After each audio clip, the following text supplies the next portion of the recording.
National Conference Manifesto. First, they have said that we will restore Article 370 and we will also restore Article 35A of the Constitution of India. National Conference Manifesto has clearly said that they are for constructive dialogue with the Pakistan. If Congress join hands with the National Conference, it is presumed that Congress party has endorsed the National Conference Manifesto.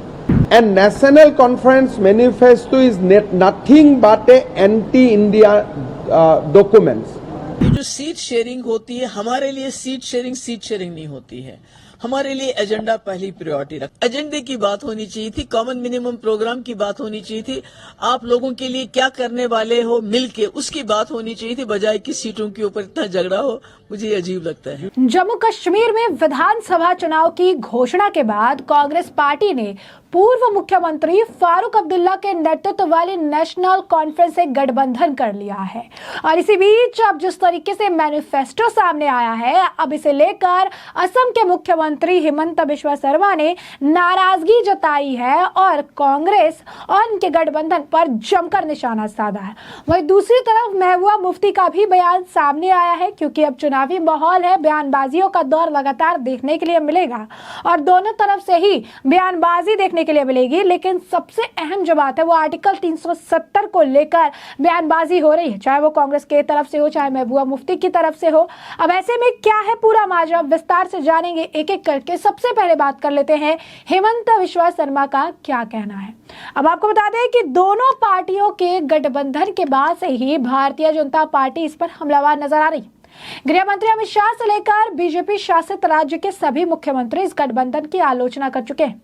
इस गठबंधन को लेकर असम के मुख्यमंत्री हिमंता बिस्वा शर्मा ने निशाना साधा है। हिमंता ने दावा किया कि नेशनल कॉन्फ्रेंस का घोषणा पत्र भारत विरोधी और पाकिस्तान के समर्थन का दस्तावेज है।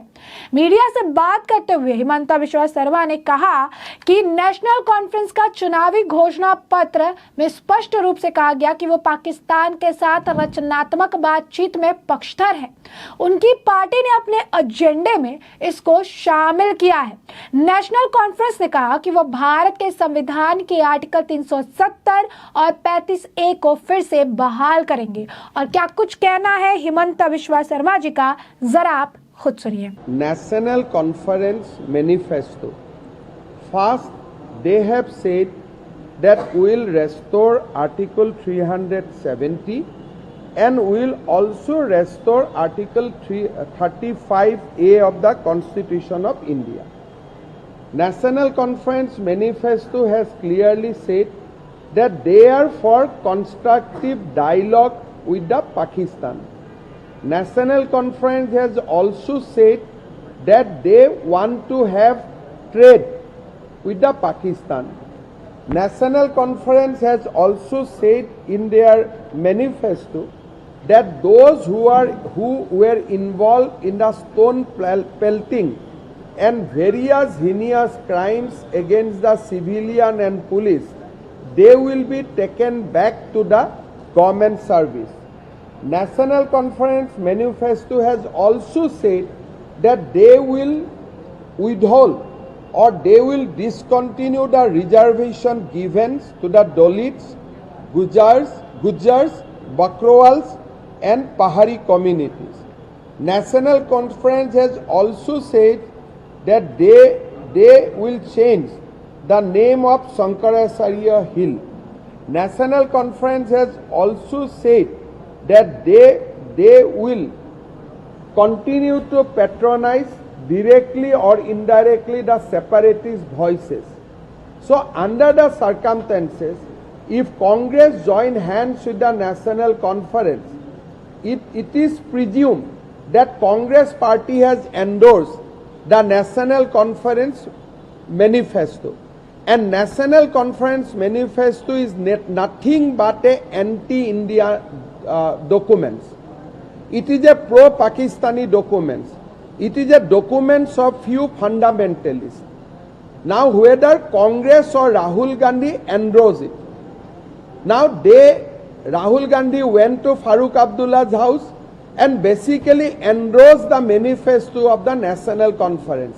तो जैसा कि आपने सुना, हिमंता ने कहा कि नेशनल कॉन्फ्रेंस इस बात पर भी जोर दिया है कि वो पाकिस्तान के साथ रचनात्मक बातचीत के पक्षधर है, वो पाकिस्तान के साथ व्यापार करना चाहते हैं। नेशनल कॉन्फ्रेंस ने अपने एजेंडे में इसको भी शामिल किया है कि जो लोग कश्मीर के लोगों और पुलिस पर पथराव और जघन्य अपराध करते हैं उनको सरकारी सेवाओं में फिर से वापस दिया जाएगा। उनको घोषणा पत्र बताता है कि ये दलित, गुज्जर, बकरवालों, पहाड़ी समुदाय के लोगों को दिए जाने वाले आरक्षण को भी बंद कर देंगे। ऐसे में नेशनल कॉन्फ्रेंस से कांग्रेस ने गठबंधन करके उसके घोषणा पत्र पर अपनी सहमति दे दी है। इस घोषणा पत्र को देखकर ऐसा लगता है कि यह एक पाकिस्तान समर्थक दस्तावेज है, साथ ही कुछ कट्टरपंथियों का दस्तावेज है। अब ऐसे में आपको बता दें कि आर्टिकल 370 खत्म होने के बाद ये पहला चुनाव का माहौल है। जम्मू कश्मीर में होने वाले विधानसभा चुनाव 3 चरणों में होने वाले हैं। 18 सितंबर, 25 सितंबर और 1 अक्टूबर को वोटिंग हो रही है, जबकि 4 अक्टूबर को मतगणना होनी है।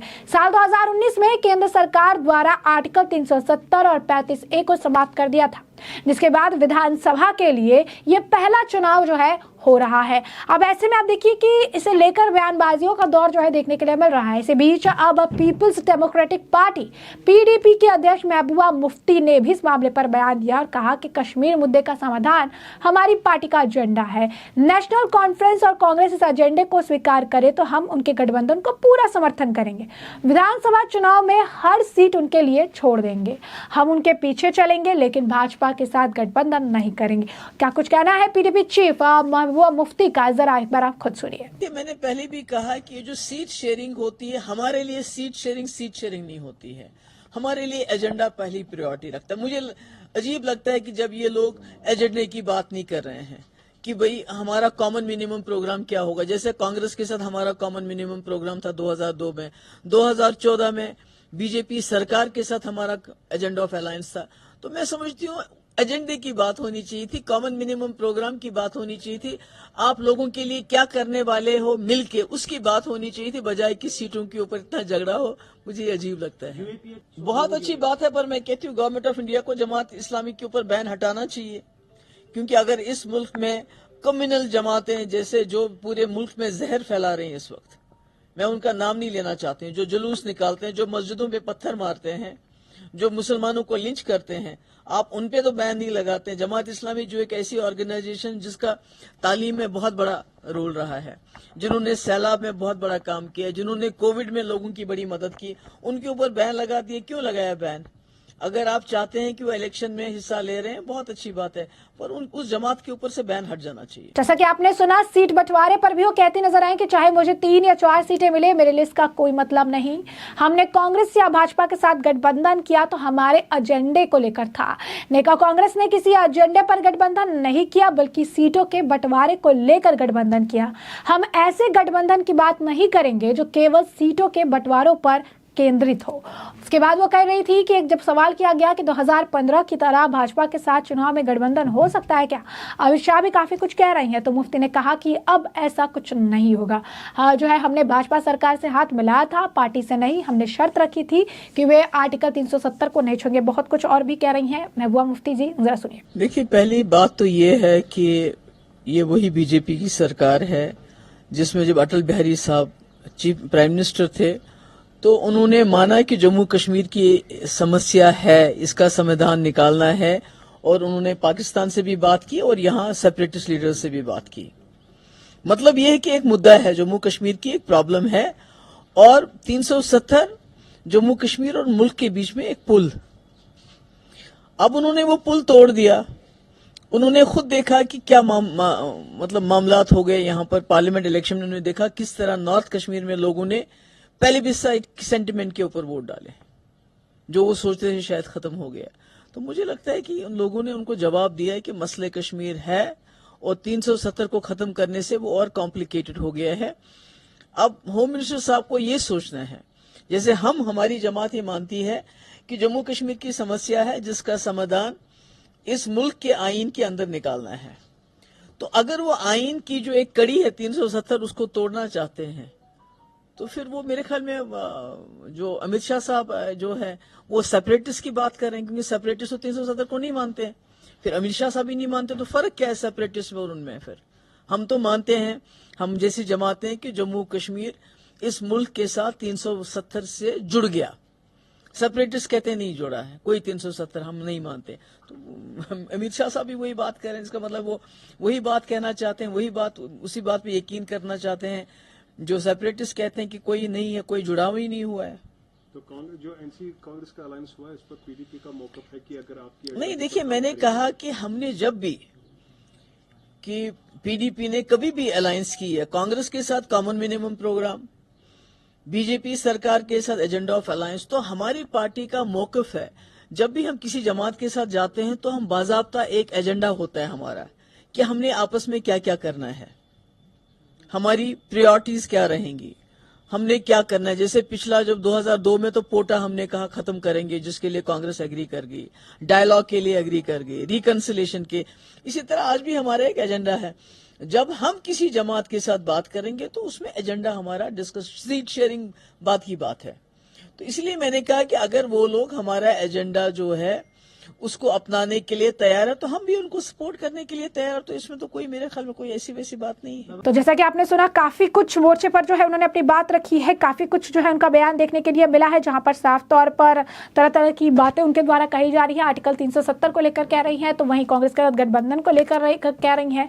वहीं हिमंता बिश्वा शर्मा ने भी अपनी बातों को साफ तौर पर रखा है, कहा है कि इनका जो मैनिफेस्टो है ये ऐसा लगता है कि पाकिस्तान समर्थक मैनिफेस्टो है। इनका जो मैनिफेस्टो है ये ऐसा लगता है कि ये पाकिस्तान के लोगों के लिए बनाया गया है, और यहाँ पर एक ऐसी पार्टी के साथ वो जाकर मिल गए हैं, एक ऐसा मैनिफेस्टो लेकर आ रहे हैं। कांग्रेस इस पर मुहर लगा रही है, जो बहुत ज्यादा दुखद है और कहीं ना कहीं अब इनकी मानसिकता को भी दर्शाता नजर आ रहा है। तो ऐसे में हमने आपको ये जो पूरा मामला है ये बड़ा विस्तार से बताया कि ये पूरा मामला क्या है। इस मामले पर अब आपकी भी जो राय हो हमें कॉमेंट सेक्शन में कॉमेंट करके जरूर से जरूर साझा करिएगा।